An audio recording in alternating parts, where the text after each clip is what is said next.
US-നും ഇസ്രായേലും എവിടെ തെറ്റിയതെന്ന് പറഞ്ഞാൽ അവർ വിചാരിച്ചു ഈ വ്യക്തികൾ ഖമേനിയും ചില വ്യക്തികളെയും വധിച്ചു കഴിഞ്ഞാൽ ഇറാനെ ദുർബലപ്പെടുത്താൻ കഴിയുന്നു. പക്ഷേ ഈ ത്രെട്ട് വളരെ മുൻപേ തന്നെ, ഈ ഭീഷണി വളരെ മുൻപേ തന്നെ അറിയുന്ന ഇറാൻ അവിടെ ചെയ്തു വച്ചിരിക്കുന്ന കാര്യം എന്ന് പറയുന്നത് ഖമേനിമാർ കൊല്ലപ്പെടുമെന്ന് അവർക്ക് ഉറപ്പാണ്. ഒരു ഖമേനി കൊല്ലപ്പെട്ടാൽ ആ സ്ഥാനത്ത് മറ്റൊരാൾ വരാൻ, അങ്ങനെ ഒരു 20-30 പേരെ കൊന്നാലും ഈ റീപ്ലേസ്മെന്റ് നടക്കുന്നു. പ്രധാന നേതാക്കളെ നിങ്ങൾ കൊന്നാൽ പോലും ആ സ്ഥാനത്തേക്ക് വളരെ പെട്ടെന്ന് അടുത്ത ആള്, ഒരുപക്ഷെ തനിക്ക് മുൻപുണ്ടായിരുന്ന വ്യക്തിയേക്കാൾ കടുത്ത നിലപാടും കടുത്ത യുദ്ധമുറയും സ്വീകരിക്കുന്ന ആളുകൾ അങ്ങോട്ട് വരും. എന്തായിരുന്നു US ഇസ്രായേലും ലക്ഷ്യം വെച്ചത്?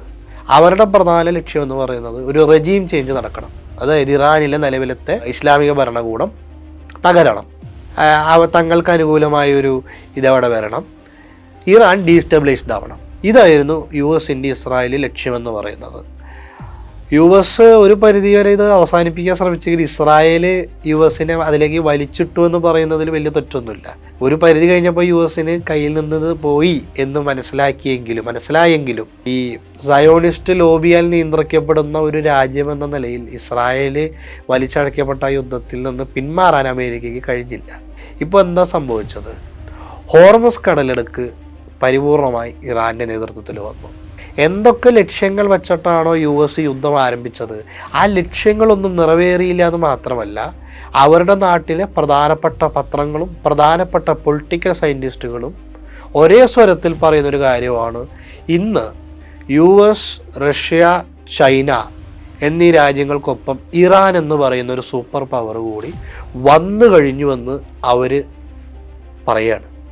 അപ്പോൾ ആ അവസ്ഥയിലേക്ക് ഇത് കൊണ്ടെത്തിച്ചു.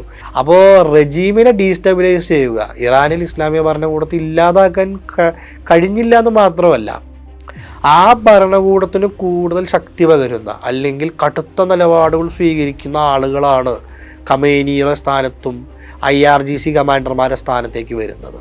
ഒരു ലേഖനമുണ്ട്, അതിൻ്റെ ടൈറ്റിൽ എങ്ങനെയാണ്, ദ ലീക്ക്ഡ് ഇമ്പീരിയലിസം, അതായത് സാമ്രാജ്യത്വത്തിൻ്റെ ചോർച്ച എന്നാണ് ആ ലേഖനത്തിൻ്റെ ടൈറ്റിൽ വരുന്നത്. വിയറ്റ്നാം യുദ്ധത്തിന് ശേഷം അമേരിക്കയ്ക്ക് പരിപൂർണമായി അടിതെറ്റിയ, അല്ലെങ്കിൽ അവർ അടിപതറി അവർ തോറ്റു എന്ന് നമുക്ക് നിസ്സംശയം ലോകം മുഴുവൻ ബോധ്യപ്പെട്ട, ലോകത്തിന് മുന്നിൽ അമേരിക്ക ഒരിക്കൽ കൂടി പരാജയപ്പെട്ടു എന്ന് തെളിഞ്ഞ ഒരു യുദ്ധമായിട്ട് ഇത് മാറി എന്നുള്ളതാണ്.